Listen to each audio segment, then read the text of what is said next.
Thank you, Deputy President. From the marketing side of politics in my younger times in these days, and nothing more we love on the marketing side than a three-word slogan. And also something we tend to shy away from is four-word slogans as they come forward. I'd like to, through you, Deputy President, suggest a truth in advertising slogan for those on the other side, because we've seen their best. They come up with some great ideas and they identify problems and they come up with ideas on how to fix them. But let's have a look at what they actually do when they get to them. So they come out with a $275 price cut for electricity for everyone. That didn't happen. They come and say we'll build 11,000 affordable homes per year to put people for the housing crisis. That hasn't happened. We'll fix climate change by taxing people. That won't happen. And we'll restore prosperity back to people by managing the economy the way they do. That can't happen. So the four-word slogan that the Labor Party of Australia should be using out there, didn't, haven't, can't, won't. Because this is where they come from. Didn't, haven't, can't, won't. Because all their ideas, all the problems they identify, all their solutions don't work. Historically, they haven't gone through. And we hear this. We hear the interjection. I'll take that interjection, Deputy President. That's why we vote no, because when we hear dumb ideas for solutions to problems that they identify, we have to say no. When we hear about the HAF and the delay that this side put and the Greens put on the HAF, delayed all this happens, we've had a year, more than a year since that has happened, billions of dollars, and it's built, what, 15 homes in New South Wales? Billions of dollars for 15 homes. Not the 11,000. That's the can't. That's the haven't. Let's get down to this. Great ideas, rubbish execution. Can't, haven't, won't, can't. This is what we get to with this side of government. And that's why we can get. But let's go further than that. Let's look further. When we get down to the ad, here we go. He cuts, you pay, because we can't cut public servants unless we're the government, in which case we can cut $5.6 billion worth of public servants out of the economy by reprioritising. Reprioritising people out of jobs is not cutting, apparently. That is something else. This is what we go there. We hear the line, fee-free apprentices. Why didn't we support that? There are 100,000 less apprentices in the market now than when you took government. So fee-free TAFE, great. Less apprentices in the market.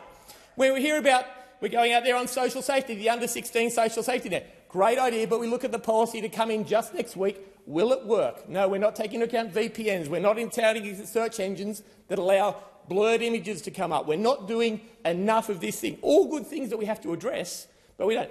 Let's get to emissions reduction. What has this government done in the 3.5 years since they've been there? Spent tens of billions of taxpayer dollars, not government money, tens of billions, put up energy bills on average about $1,000 a year, and had no emission reduction. Not one iota of emission reduction is measured. So they've spent billions, cost you thousands, and done no emissions. That takes a certain level of incompetence to be able to achieve. I'm not sure I could. I'm not the greatest person in the world. I'm far from it. But even I couldn't achieve that level of incompetence, I don't think. That is really striving. That's hitting for the bridges. That's the moonshot of incompetence that these people are able to achieve. Billions of dollars, thousands of dollars, no change. I might try harder when we go down there. And we hear this cheapest form of energy. It's a great line. But I do note that the language changed, Deputy President. Cheapest form of new energy is now the phrase we use. We've had to modify that. There's a little asterisk in the corner now. Because why? Because we see out there, we see our metal productions, we see Tomago aluminium where I am, who get to access this cheapest form of asterisk new energy out there, need billions of dollars of bailouts. Billions of dollars to use the cheapest energy there is. How does that work? How do we need to bail out companies? How do we have to bail out taxpayers with energy rebates for using the cheapest energy there is? Once again, not the sharpest tool in the shed, Deputy President, but I don't understand why we need to bail people out and give people rebates for using the cheapest energy that exists. It just doesn't make sense. So what we're seeing is great identification of issues. Let's pass a bill. Let's have a crack at this side for not voting for it. But why aren't we voting for it? Because they're rubbish solutions. They are rubbish solutions. It's like, I've got a flat tyre in my car, what do I do? I'll take it, I'll get the engine tuned up. That's what these people are doing here. It doesn't fix the problem. It's adjacent to the problem, but it doesn't fix the problem. And we see this right across every portfolio. We see this right on every solution. And we sit there and we say, why don't you bring things to it? And all we get accused of is voting against this ledge. You can't have a crack at us identifying the incompetence. It's what we're here to do. When you say, what do you think it takes, ladies and gentlemen in the gallery, how much incompetence do you think it takes that the Greens and the Nationals vote together to identify this? That doesn't happen very often when we see eye to eye, but when we block, it's because we jointly see that. And so when we go out to even this latest thing, it was raised by the previous speaker about immigration and the dog whistling that occurs to that.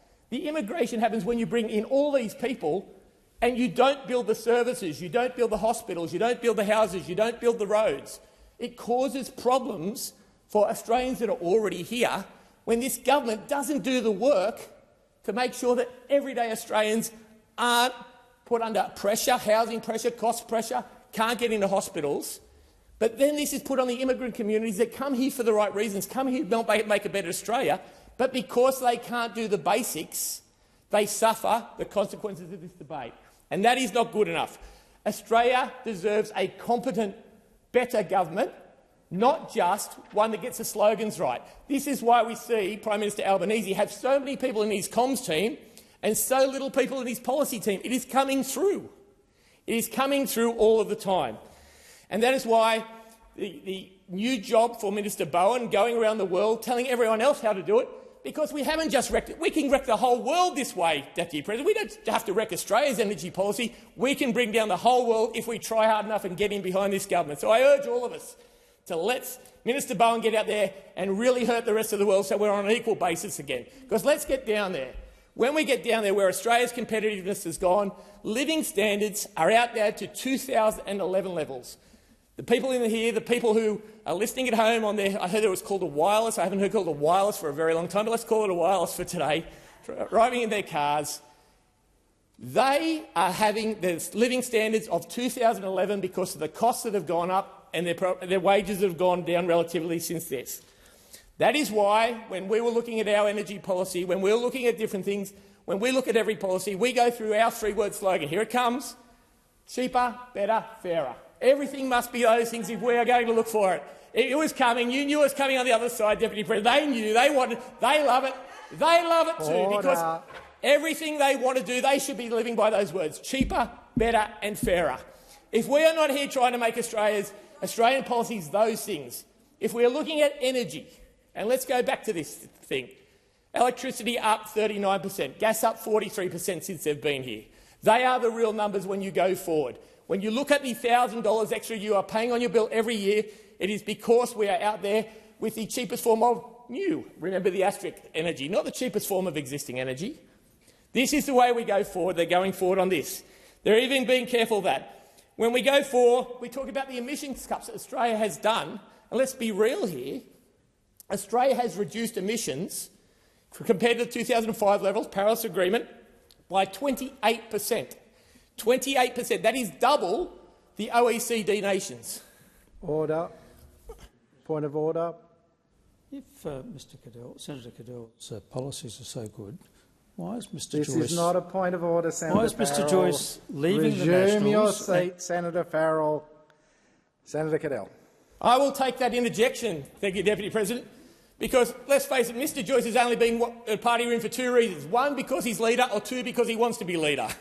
And if he's going to another party room, I think those two things will still apply. But when we get back to here, let's go through what we're going forward. Australia's emission reduction since 28%, more than double the OECD to this point. And we have been doing this through the use of land. I'm a National Party senator. We have been filling in land use change. When the LULUCF method, which they called the Australia clause in the Paris Agreement, let's be honest about that, the change in land use from productive forestry, productive agriculture, to being locked up to produce Australian carbon credit units, ACCUs, and we'll talk about the methodology of that at another time, has produced the vast majority of this. There has been no work, no serious work on emission reductions in the energy area, which forms 1/3 of Australia's emissions. That's where energy comes, and electricity is only 1/3 of that again. But, as I go back originally, 3.5 years, tens of billions of dollars of taxpayer money spent, zero real change in emissions. If you look at the scoreboard, that will tell you. Don't believe the hype. It was a great rap song from the 80s. We were at the 80s party last night. And if I go back to the time when I think Senator Pocock, I don't know if he played under Coach Rob Dyer. I don't know if he did or not. Senator Cadell, your time has expired.